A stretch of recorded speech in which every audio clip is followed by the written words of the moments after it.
So hi everyone that was here yesterday, and hi for the new folks. This is part two. Yesterday we talked about the uh, proposed changes to the new commercial energy code.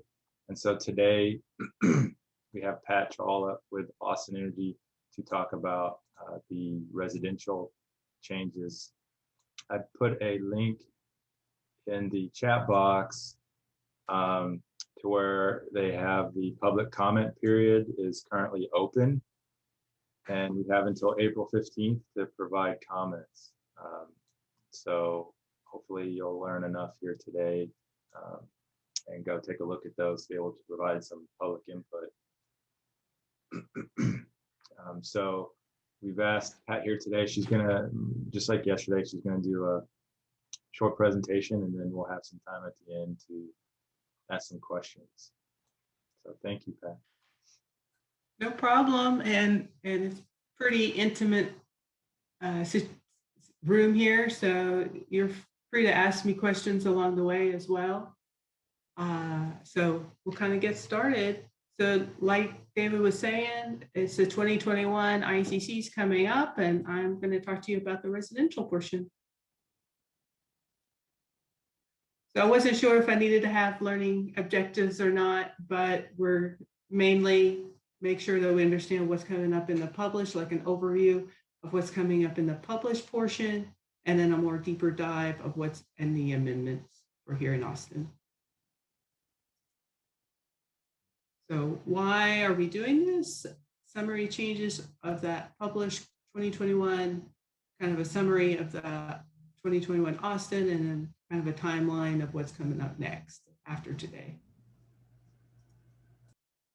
So the why, this slide's kind of getting a little popular for us, but it does outline a lot of the different climate protection plan and other community goals, and Energy Code integrates really well, and we use it as a tool to further the community's goals on climate, environment, and so on and so forth. Austin Energy has its own goals with the resource management plan, so the Energy Code comes into play there as well. So we do have a more stringent Energy Code than the published code, and we've had that for a while, and it is helping us out a whole lot. Moving on to the published code. So there was a presentation back in November from DOE, the PNNL, and I listened into that. That was still in that appeal process, so we didn't yet have the published code, but they based it on what had been finalized after the voting.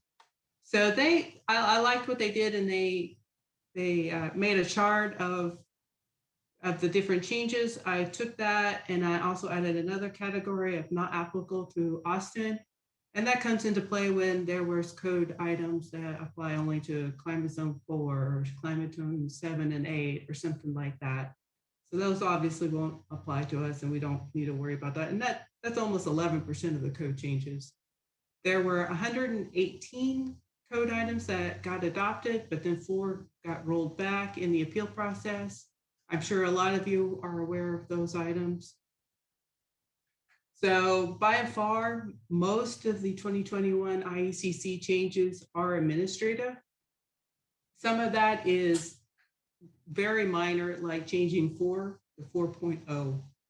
So they just wanted to clarify that decimal point. Other times, excuse me, other times it's other words to clarify the intent of the language, but it doesn't change it, so on and so forth. So after that, we look at code proposals that decreased energy, had a minimal impact, or increased the energy consumption. And then you can see that there's 2.4% of those code items that increased energy consumption that DOE considered enough to put it in that category.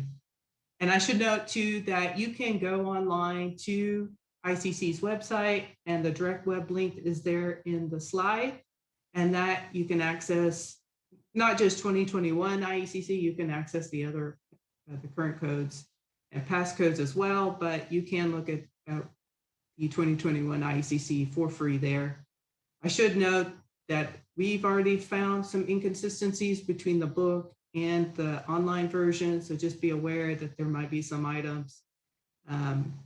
I think the ICC staff were a little rushed this time around with the appeal process, and usually there's a few changes and differences. So this slide and the next couple of slides just list out the different code proposals, the way that ICC labels them. For residential energy, we get RE, but you can see all of those. The one that's there in red is one of the ones that was in the appeal process that got removed. It just highlights the amount of administrative ones. And then here again, the ones that are not applicable to Austin, the ones that had the minimal energy impact that as categorized by the DOE, and decrease and increase in energy consumption. Again, the ones in red are ones that got removed in the appeal process. So jumping into those changes, we'll start near the beginning of the chapter 4, where a lot of those changes start to take place, and the prescriptive table, our favorite table in the book, right? And in this slide, I have the whole table. Because the table got rewritten in total, it's all blue, even though not every item in the table changed. But that's how ICC does things. So you'll see that now there's a climate zone 0 for the tropical zone. Doesn't really matter to us, but just FYI in case you move to Hawaii in the next year or so. For us, climate zone 2, there were 2 big changes. One, that the ceiling R value is changed from R38 to R49. And then in the published code, they've added this additional option for your wall assembly installation so that you can have a continuous installation option only, so an outsolation option, so 0 meaning no cavity installation and 10 CI. They're not very consistent, but they did vote to adopt this use of CI for continuous installation. They implemented it in some areas, but not others. I'm not quite sure why, but that's what they voted for. This also a big change is currently your R value table is what you're basing your compliance on. Okay, you got R13 in the law, you're in compliance. The inspector makes a check on the checkbox, and you're good to go in that area. And then you can use those U factor tables, that's for the assembly, as a means of alternative. Well, they've reversed that. And so that the U factor table for assemblies is now the basis of compliance, and R value table is for alternative. It doesn't really change if the requirements are 13 and you go in there and the inspector sees if it's R13, you're still in compliance. But they wanted to make sure to switch it around. EVE baffles and access hashes converted to mandatory requirements that were previously just prescriptive. And a big change you'll see too, I don't know about you, but when I first started at Energy Code, they had these parentheses that said prescriptive, parentheses said mandatory, and it took a little bit to understand how that all worked. When they tried to simplify all that here in the 2021, all those labels are now removed. Instead, there'll be a table in chapter 405 at the performance path, and a similar table in chapter 406 or section 406 in the ERI path. And those tell you what are the mandatory code items for those chapters. Otherwise, the prescriptive portion of chapter 4, that first part, everything is required if it's within your scope of work, just like how all the other codes work. So it does kind of help that it goes back to how other codes work instead of being this other code that I gotta have to do, and then it has all this funky stuff. I have to figure out how to use it. So I do think it helps. It makes it a little bit simpler, but you just gotta get used to that table.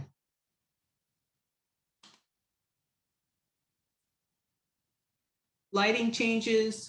There's interior, exterior, and lighting control updates to the 2021. For the interior lighting, they've upped their game so that all permanently installed lighting fixtures have to be high efficacy.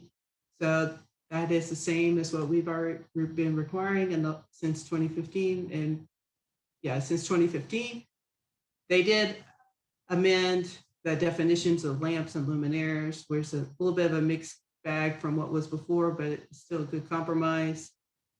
Exterior lighting, targeting low-rise multifamily, the multifamily projects that fall into the residential energy code. So now they'll refer back to the commercial side of the book for those requirements. And then lighting controls, you'll have to have some lighting controls, interior and exterior now. So like dimmers inside. There are some exceptions to certain rooms. Mechanical systems, for the blower door, by far, everything is staying the same.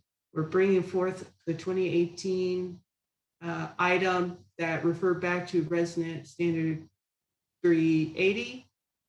But the biggest thing there is that now there's an alternative compliance calculation allowed for smaller dwellings. They'll be based on the insulated shell area. So it's a really good addition to the code to allow better compliance of those small dwellings that are getting dinged for loads that can't change and they can't do anything about it. So now they'll be based more on their shell area. And that's the threshold, I believe, if off the top of my head, is 1,500 square feet. So that's still pretty large, small dwelling. Duct leakage, same thing. We're bringing forth the 2018 item of the Resonant 380 standard to make sure that there's that protocol for the testing. In the 2021, they included better guidance and language around the inspecting of ducts in different locations. So when they're in the wall and in their relationship with the insulation, if they're buried in the attic, they just broke it out and clarified some language in there and made it better. They removed the exception for testing of ducts when the ducts were in conditioned space. No big deal. We removed that some time ago as well. So it's basically the published code coming up to Austin standards, which is always good, at least in my opinion. Mechanical ventilation testing will now be required. And then there were other changes to that table in the mechanical ventilation portion of the code, of the energy code, that changed some of the efficacies and changed some of the labels and the categories and how they categorize them. Made it smarter, actually. And then mechanical system piping insulation is mandatory. Just made it much more explicit in the 2021. It was still mandatory previously, but I guess people were trying to find a loophole or something to that effect. Water heating. So the effect of the water heating distribution system is now incorporated in the standard reference design. And that's where these two images come to play. I'm trying to move my mouse over. There it goes. Sorry that they're kind of blurry. These images came from the DOE presentation as well, and they were blurry there. So the original source, it's all the government's fault, not mine. So essentially, you'll have to do this additional calculation to calculate a compactness factor. But say the water heater was located on the left side of the garage near the wall that's common with the house. And you make a box where then it hits all the hot water fixtures. So there's a bathroom over here with the sink, hits that, and the tub faucet comes back down against the kitchen sink wall. And then it comes back to the water heater, because this, I believe, is just a refrigerator, it looks like. So you've gotten all the hot water fixtures incorporated, linked into this box. And when you do the numbers here, the linear square foot, the perimeter, sorry, of it, oh wait, there's square foot. So area of the rectangle, compared to the square footage of the house, and you come up with a percentage, and then you look back in the table that's going to be in the standard reference table, and you can figure out that your compactness factor is 0, so you don't get any credit. But if you move the water heater to the right side of the garage along that same wall and make the same rectangle across, you've just reduced your area, so then that math ends up with a compactness factor greater than 0. Then you get a little credit in the standard reference design. That'll only help you if you're going through the performance path, obviously, but it is good to incorporate this physics into the model and get people thinking about it more. We've had it in green building for a long time, but it's still not something at the top of people's head. Locating their water heater more centrally and the hot water fixtures more centrally.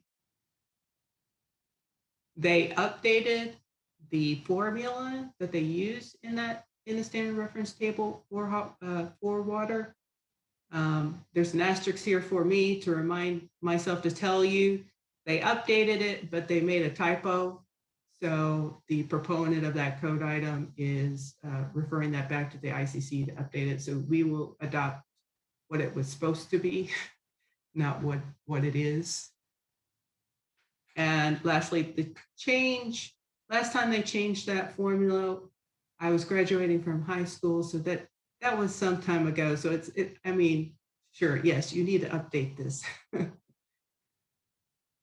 So previously water heating was removed because it was such a ding to smaller dwellings, but with these changes, we're adding it back into the Austin standard reference table.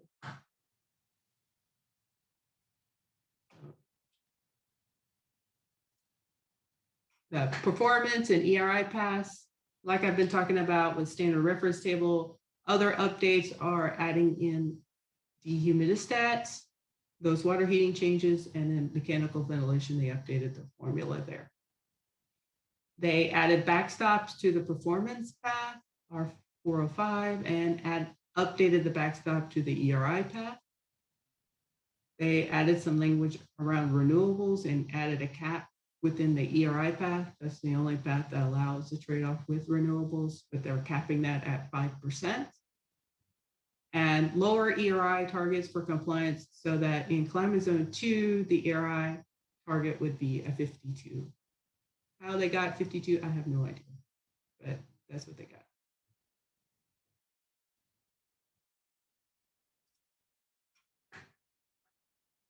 Yesterday with Michael's presentation, he probably talked about additional efficiency option packages. That's something that's been in the commercial code for a little while. So now they've adopted it and incorporated into the residential side. So these are what you see on the screen are options available if you're going through the prescriptive path for your energy code compliance. So you can improve the envelope, you can improve your HVAC, water heating, move your ducts into conditioned space, reduce your air leakage, all these different options. Or if you're doing a performance path or ERI path, you just have to demonstrate that you're doing 5% better through those different modeling.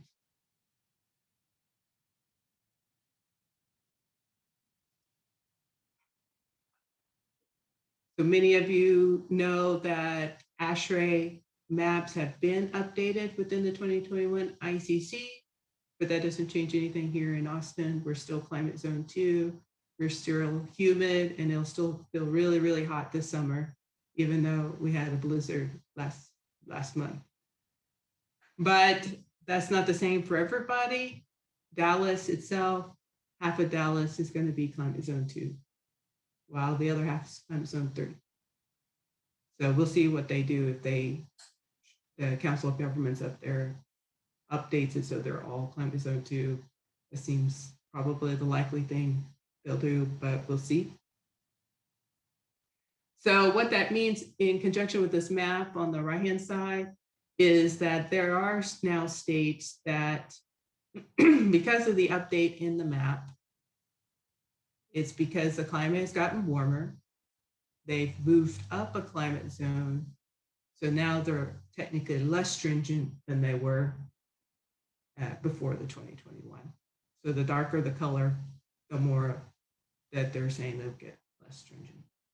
So it's kind of interesting that Wisconsin is having such a change, that they're the darkest color on the map. But Texas, like I said, that North Texas is moving to climate zone. Part of North Texas is moving to climate zone 2. So that's why our color is different. So DOE will do their determination study to model and tell us how much percent better the 2021 is over the 2018. They are working on that now, as I understand it, and they plan to implement the 2021 into ResCheck and ComCheck this year with the spring and fall target dates. I haven't heard anything new, so I'm guessing they're still on track.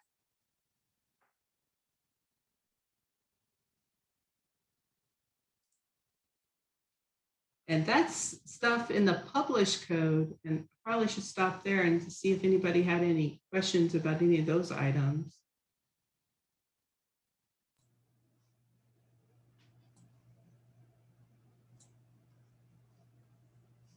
No? Okay. I've got Everyone, a question. yeah, go ahead.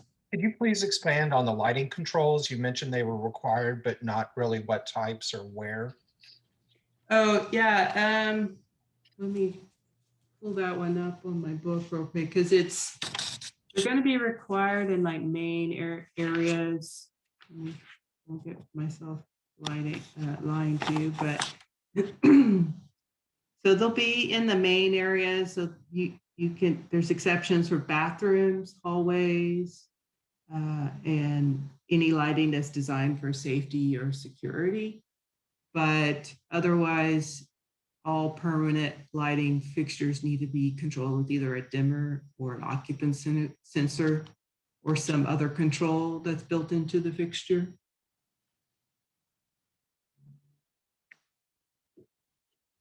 Does that answer the question? Oh, yes, it does. Thank you. Yeah. What about timers? Timers on You mentioned the dimmers. lighting. Yeah.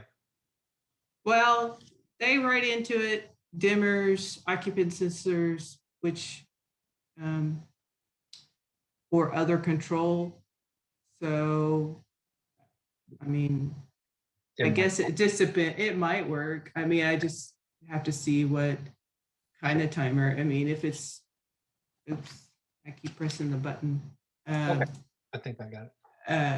Kind of depends if it's still dependent on the homeowner to operate. I think they're trying to see if they can get away with it, even though the dimmer they would be. So,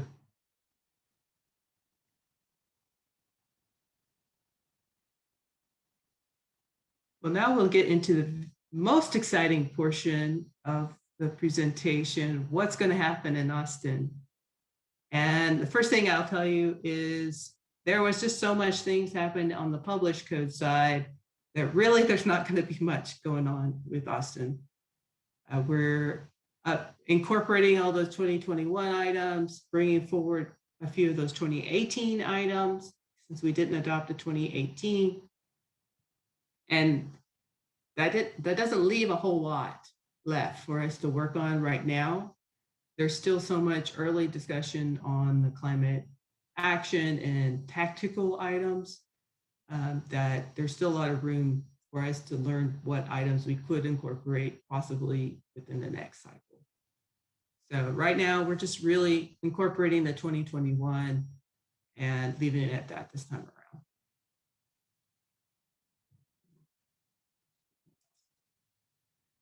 So I don't know how many of you guys have checked out the public comment page that's on public input, but just a quick primer. Doesn't show it too well on this page. Get my mouse around. So the underline, and I tried to color code it. So this underline in red means it's an addition.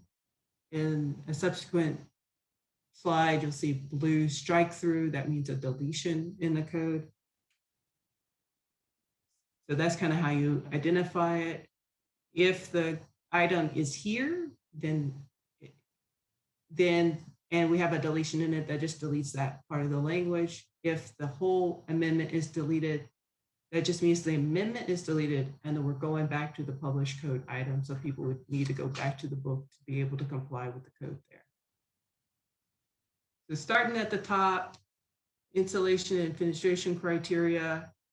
This amendment is here because here in Austin, we have 2 prescriptive tables. And so we needed to amend the language to make sure we're incorporating both of them. One is for existing construction and what are new existing buildings, and the other is for new construction. And that's what's going on here. I'll be asking, because references to table 402.1.2 happen a lot in the beginning part of chapter 4. I'll be asking legal to make sure if we have to do this or not. Hopefully not, but legal will definitely let me know. So this may not, you may see this amendment in the final language or you may not, but really all it is splitting out the table reference to incorporate existing and new construction. So like I said before, the basis of compliance is now on the U factor assembly table.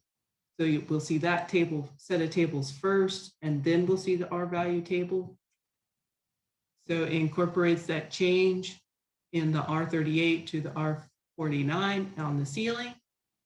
This footnote is the same. These footnotes are in published code, and so I've just incorporated them. They got dropped last time, so I just added them back in. They're not common.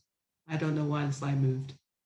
They're not common, but they may happen. So we just want to make sure that if people do need to use them, they have that guidance. The same thing here. This is the same table, but for new construction, while the previous one was for existing. So same addition of those footnotes. This didn't seem needed anymore, so I deleted it, and then that 38 to 49. Again, adding in amending the reference to the table to incorporate existing and new construction, and I'll be asking legal.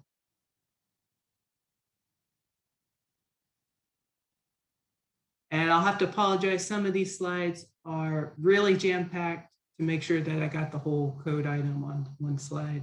And so I apologize for that. And I apologize too if you're colorblind, because there's green and red on the same slide. But the change from R38 to R49, because this is now the R value table. Here in Austin, this is the existing table, so we already had the option for 15 and 13 plus 2, added in that notation of CI that they incorporated, and now we have this option of 0 plus 10 that I was referring to previously. This footnote was previously down below, so I just moved it up. And then the remainder of these changes are just incorporating and updating per the changes in the 2021 footnotes. So nothing in here is new that I've done. It's all based on what's in the footnotes of the book. Same table, but for new construction, new buildings. So R38 to 49. Here, our wall assemblies options are 19, 15, 2, 13, 3. Now we have a 0 plus 15 CI option. The 15 is to align with these options. That 10 aligned with an R13, roughly an R13. So boosting it up. So it's in line with the other options. You don't just now have this option that's way lower. Again, all this is just updating to match what's in the book.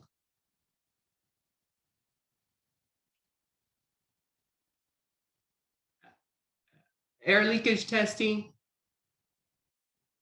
All of this is matching in the book. So there's nothing different than what you would see in the book, but I've kept it included here in the amendments as a block with the rest of the testing. I didn't like removing it, and the energy code testers would need to make sure that they're checking against the book and the ordinance. And so just for consistency's sake, that way if people are just carrying around the ordinance, they know what to do when they're out there testing.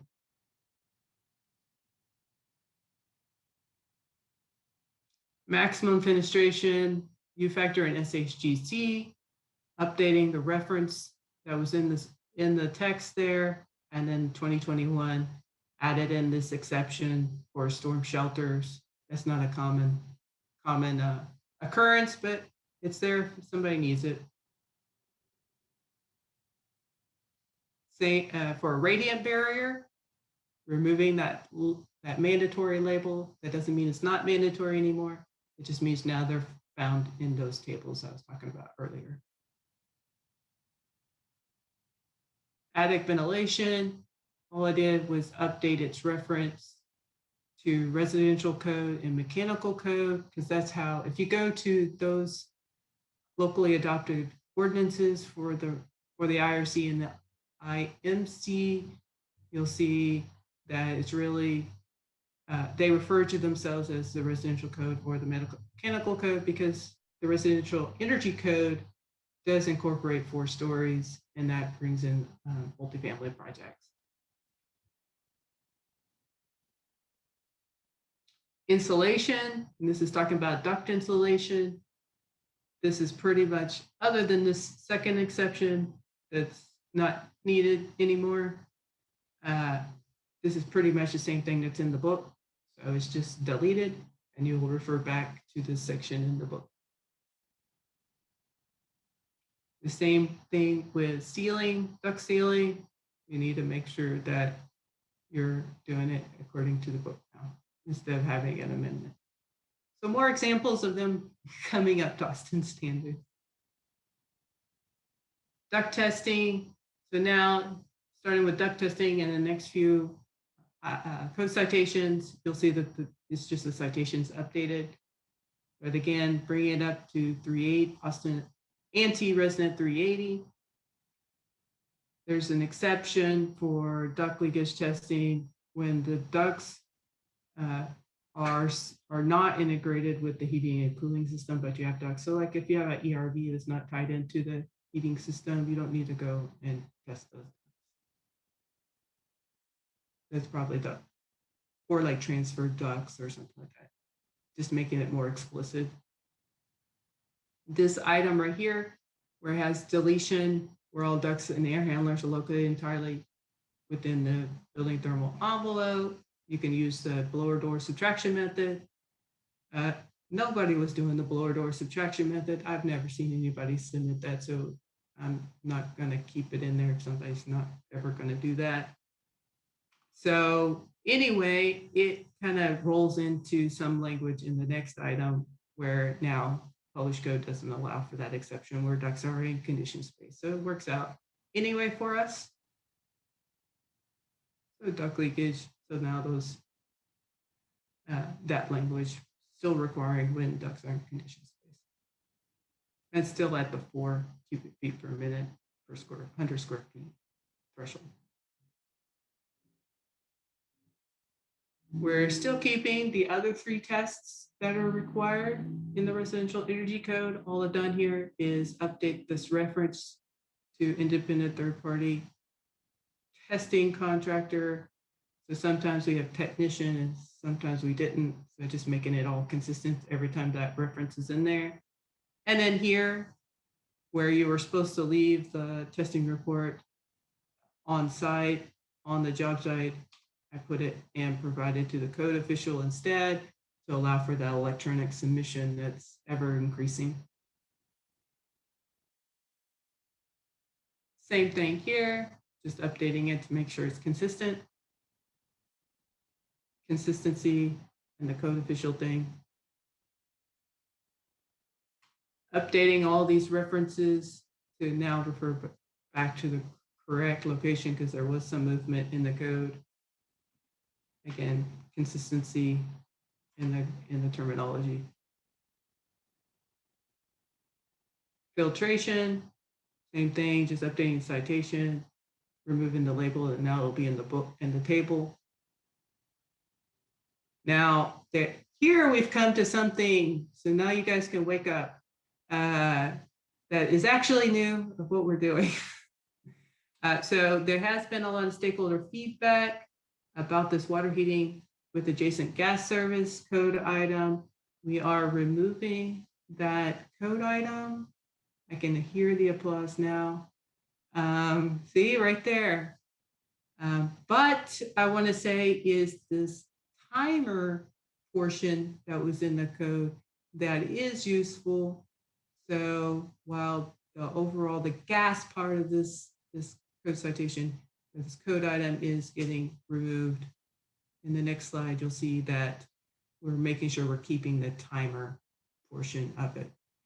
So I have been talking to our demand response group here at Austin Energy. So they have proposed a few additional changes to that where we would allow an exception.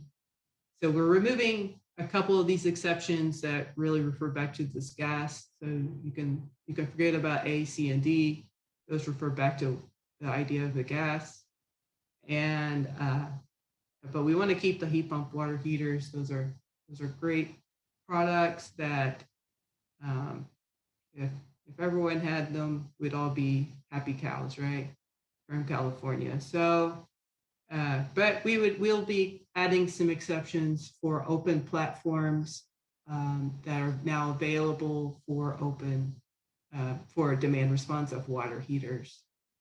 So those are getting mandated over on the West Coast, especially Washington State. California is in the process.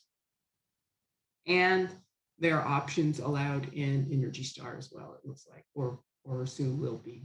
So open ADR CTA 2045, if I remember all the digits correctly. But they're, like I said, they're open source, open platform. They're not proprietary. We do not want to require something that would be proprietary. And with the movement on the West Coast, and then also, I assume, I haven't read through all the documents, but also Massachusetts has been doing some big things lately, so that might be included there too. So with movement on both coasts, there might be something that would have come to us anyway. So do expect a little bit of changes in this from what it shows here, just because they didn't get me their comments in before published time. But yeah, getting rid of the gas water heating to requirement, by keeping the timers and opening room for demand response. Oh, and I guess I should say too, there is some bill on at the legislature that's an anti-electrification geared kind of bill, but in effect that would benefit us because the gas requirement that we would have would be benefiting a particular utility. I don't know that the person that proposed that rule knew that was going to benefit Austin. Otherwise, they may not have proposed that rule.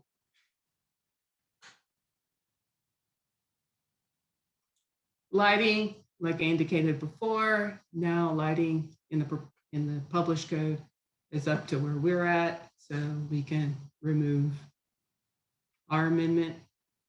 Don't need amendments if we don't need them.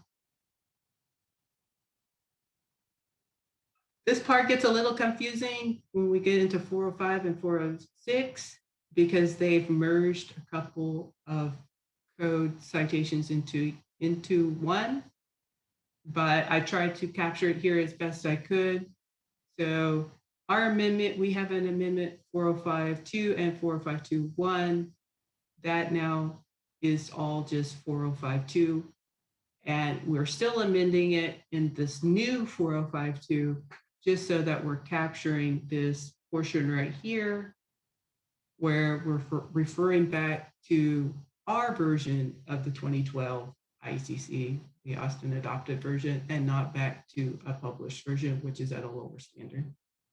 So we don't want our backstop to be even worse because we're referring back to the published code. But otherwise, that is the only difference that's changing. I think this exception here, if I remember right, we already had it, so I just incorporated it here. Yeah, we already had it. So.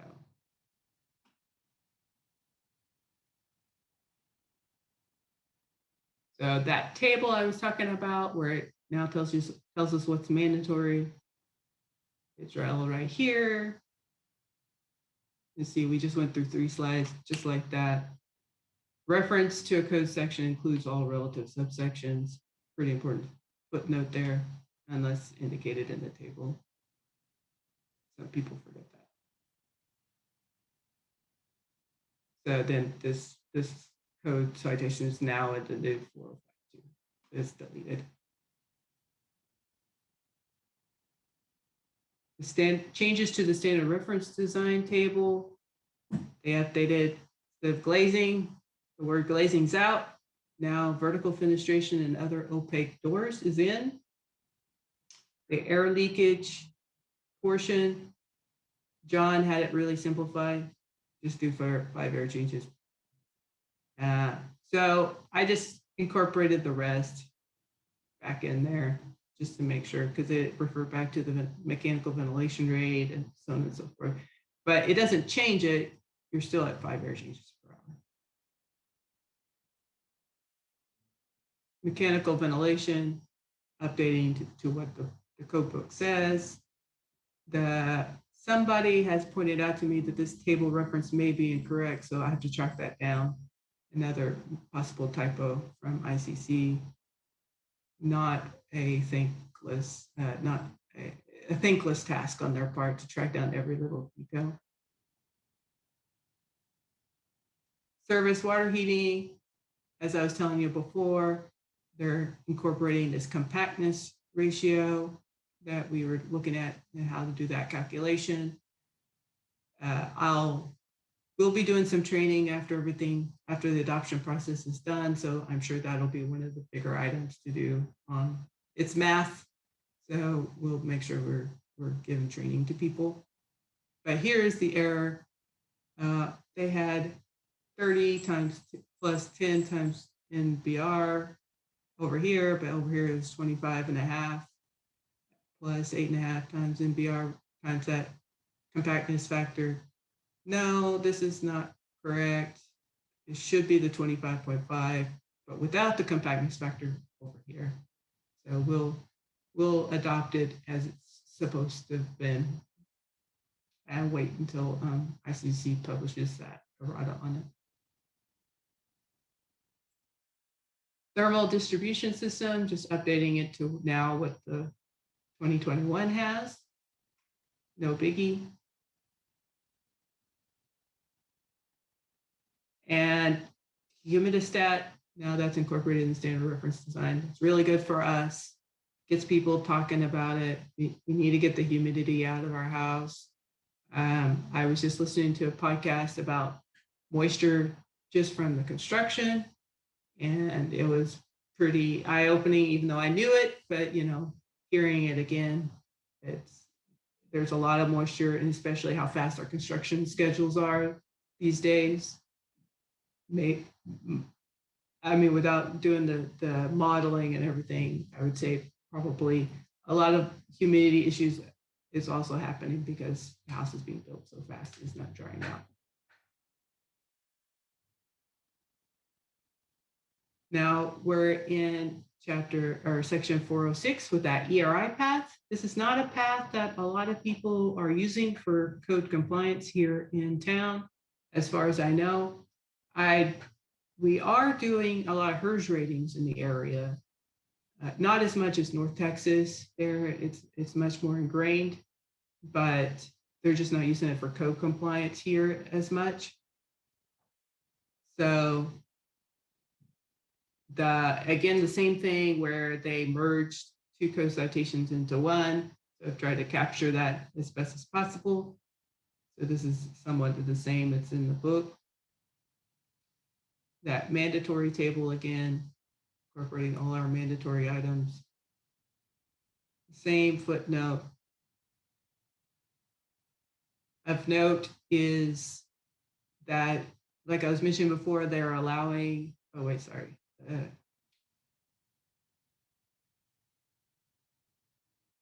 So we just want to make sure that we're referring, this is the backstop in the in 406, referring back to our 2015 ICC, not to the published 2015 ICC. Here, they did a lot of changes here in the ERI. Before they tried to spell it out, now they just refer you back to the resident ICC standard 301, and that's how you're supposed to do an ERI calculation. We have currently this portion, calculation of the ERI shall not include on-site power production. That was included in the ordinance in the last cycle by stakeholder feedback at the RMC, as I understand it. So not here, but you'll see in the next item, they do allow a 5% trade-off for code compliance. That does not mean that you can only put 5% solar panels on your house. Instead, you can only count 5% going towards your energy model. You can put as much solar as you need there. So with this note in mind, in my mind, that 5% is a wash because they have to show 5% better anyway from their additional energy efficiency package. So if it encourages or incentivizes solar, to me, that's a good thing. We're not losing anything, essentially is what I'm saying. So 2, now they're not gonna let you take credit for vehicle to grid technology where you're getting some energy from your car back into your house. So that they don't integrate that into the ERI. I was telling you that for climate zone 2, they've amended it to be a 52 for the ERI. I don't know where they get that number. Like if you put all the prescriptive code items in the HERS grader software and federal minimum efficiency equipment and some very conservative enough assumptions on appliances, I still get around 59. So if we do change it, I wouldn't expect anything more than 2 index points. I'll continue to do some energy modeling, and then plus our modeling team here at AGB will be doing some modeling too to give the final determination on energy savings. So we'll see where that goes. But like I said, I wouldn't expect more than 2 index points. And I think on public input in the document that's more of the draft ordinance, I have it with commentary. So a lot of the same notes that you see on the slides here in green at the bottom. So HERS ratings, the average for Austin is around there too. So while we do want to push the envelope, we don't want to like really blow it out the bottom either. So lastly, in chapter 5 of the residential energy code is all about existing construction and just updating the reference to the right table there. What? Okay, that's all. That's all the changes. It looks like a lot, but like I said, most of those things, like 98% of those things are just integrating in the 2021 into our existing more stringent code. Any questions? Thank you for that very thorough presentation. You actually answered all the questions I had written down coming into this. Okay, good. Did anyone else have any questions? Okay, is anybody still awake? Because now you can hide behind your pictures, you know, you don't have to be live camera. Can you repeat when this goes into effect? Okay, that's the what's next. So I'll just go to the next slide. So 2021, the published code was put out pretty much New Year's Eve. And we've been scrambling to get everything ready.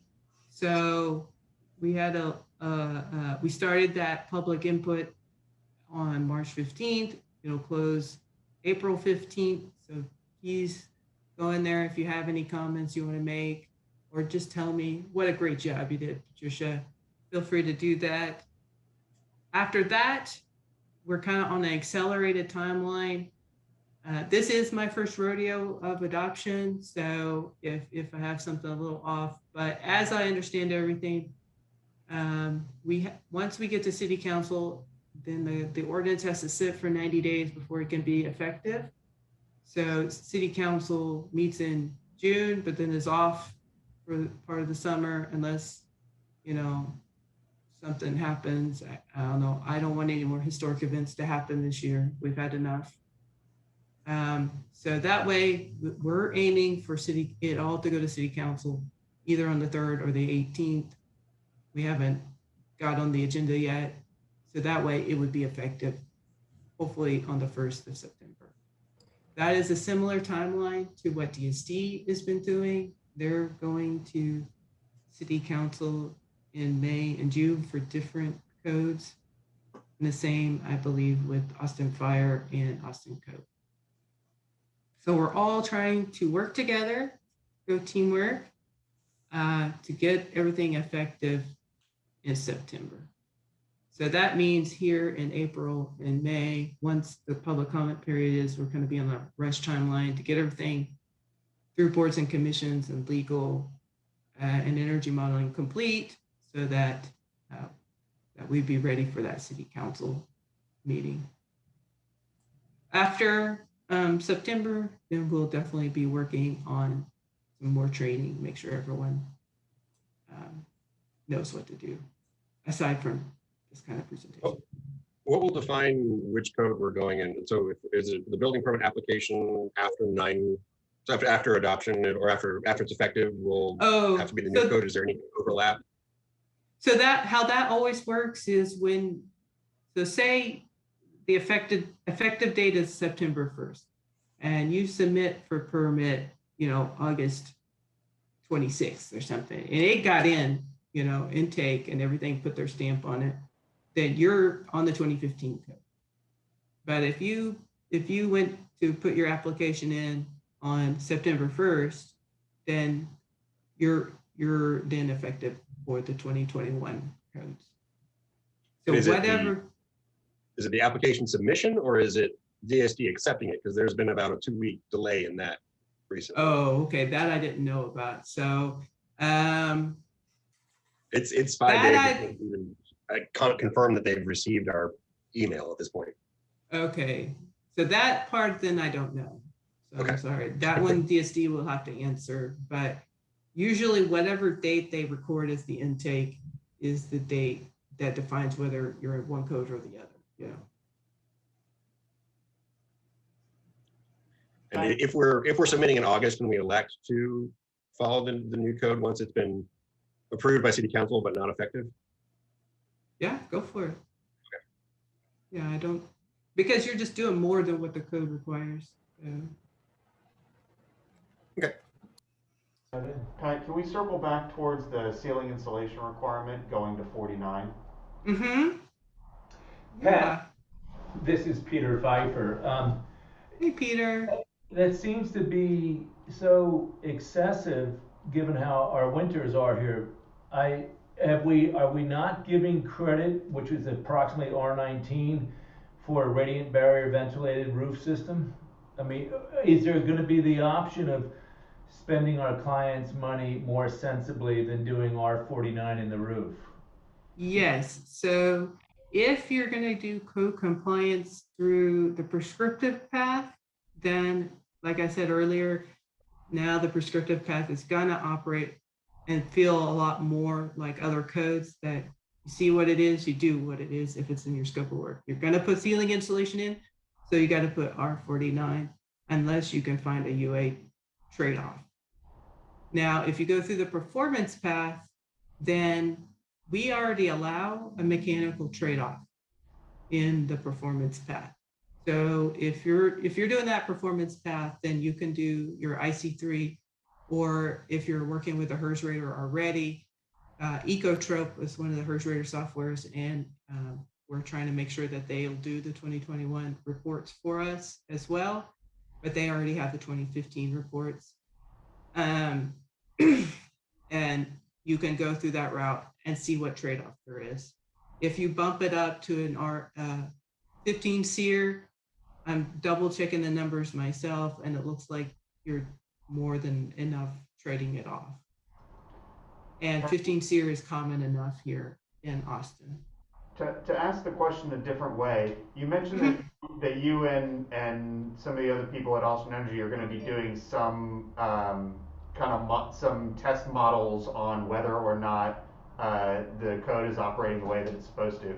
Has there been a discussion about looking at whether or not going to R49, if there's enough benefit to doing that from a prescriptive method versus staying where we are or doing something lower? So we would have to get the approval from ESL, Energy Systems Lab, over at Texas A&M to make sure that we had something else in the code that would equivalently trade it off. And that the code, our published code or Austin's code would still be equivalent enough in stringency to the published code. Those are the people that would say, oh, okay, you don't need to, you could not amend this R49 portion. You could amend it and say that you don't need it anymore. Okay, we can still do the performance path on IC3 if we chose to. That's correct. That's correct. That's so better than the 2021 code. Say that last part again. And we just have we have to meet the 2021 code, or we have to exceed it when we go performance. When you do a performance path, you would need to exceed it by 5% because of that additional energy efficiency package requirement. Okay.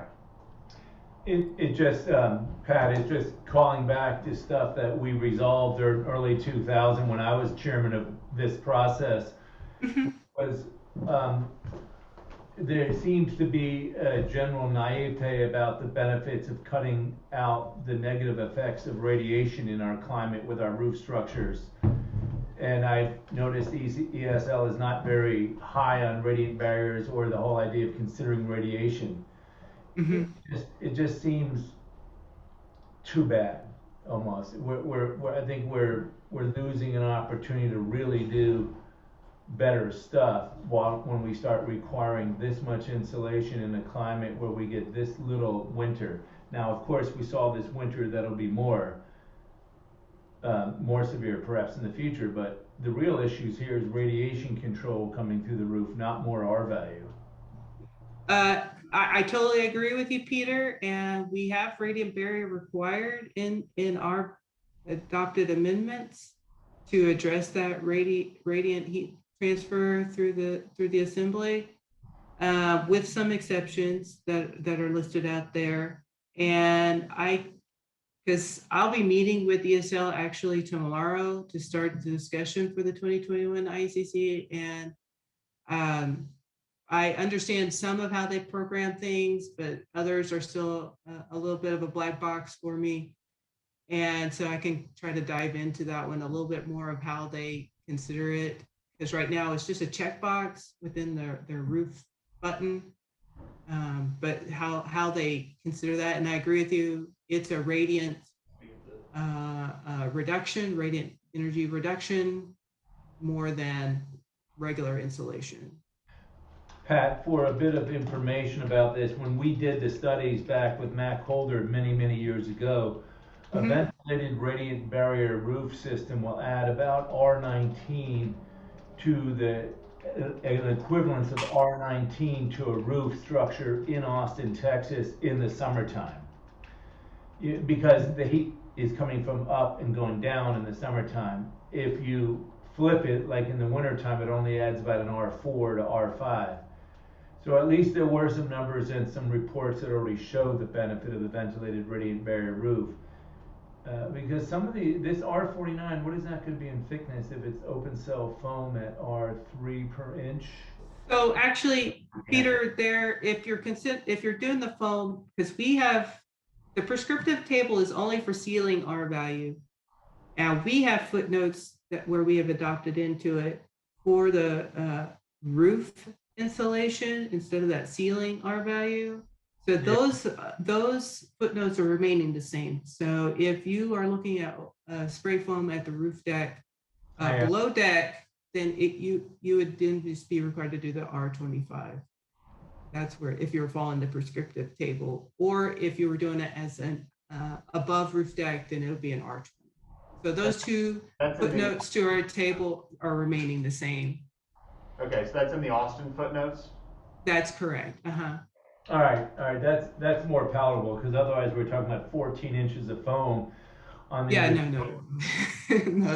Because too, the return is, once you get to an R25, the return of your spray foam is just not very good. So there's no point in just adding that foam for looks. Yes. Okay. Thanks. Were there any other questions? I have a question still with Peter real quick, if you guys will indulge me. Peter, and other of you guys might know this, we're getting reports. We haven't gotten an official notification or anything from radiant barrier manufacturers or from builders, but it looks like foil-faced radiant barrier sheathing will be out of supply by the end of the week.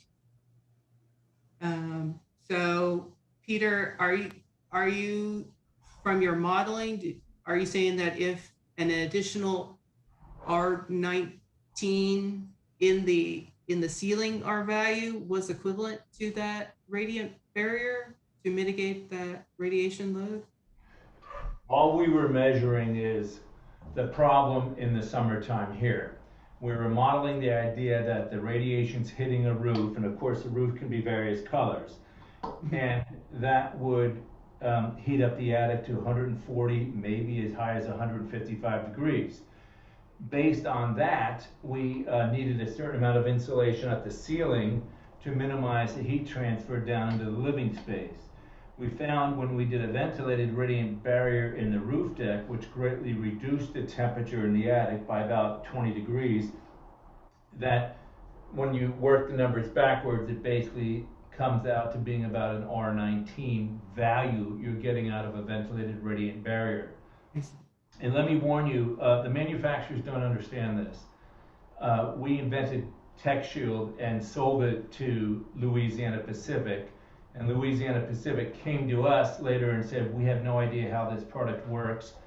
And they hired us to be consultants for their product marketing literature on TechShield. So if you're reaching out to the manufacturers to get scientifically based information, you're not going to get it. And I don't know very many builders who do this type of modeling either. But this is stuff that was done by the Florida Solar Energy Center and then Mac Holder's office here in town. And it was more cutting edge, I think. Okay, no, don't worry. I'm not trying to get any technical modeling information from the manufacturer or the builders. I just wanted them to officially tell us instead of through intermediaries that, hey, we may be running out of a certain product that's required by code in a week, to not be that inspectors show up to a house and say, hey, where's your radiant barrier? Oh, well, I didn't have it. There are other ways, Pat, of doing a radiant barrier without using the plywood with the foil on it. If you've got a galvalume roof that's elevated above the subdeck of the roof, the underside of a galvalume roofing panel's got a pretty low emissivity, so you can integrate a radiant barrier without having to spend the money on TechShield or any of that radiant barrier plywood. Okay, well, also it's just, at least with the internet search, it seems like there's plenty of just the radiant barrier foil available online. So you could just go back old school and do it that way too. Okay. But thank you, Peter, for filling me in. Thank you, Pat, for the presentation today, and thank you, everybody, for joining us. We did record this session, and so AIA will send that out to everybody who registered for this event to be able to reference that. And earlier at the beginning of the chat, I also put a link in to where you can provide public comment for the city. We have until April 15th for public commenting. So please check that out.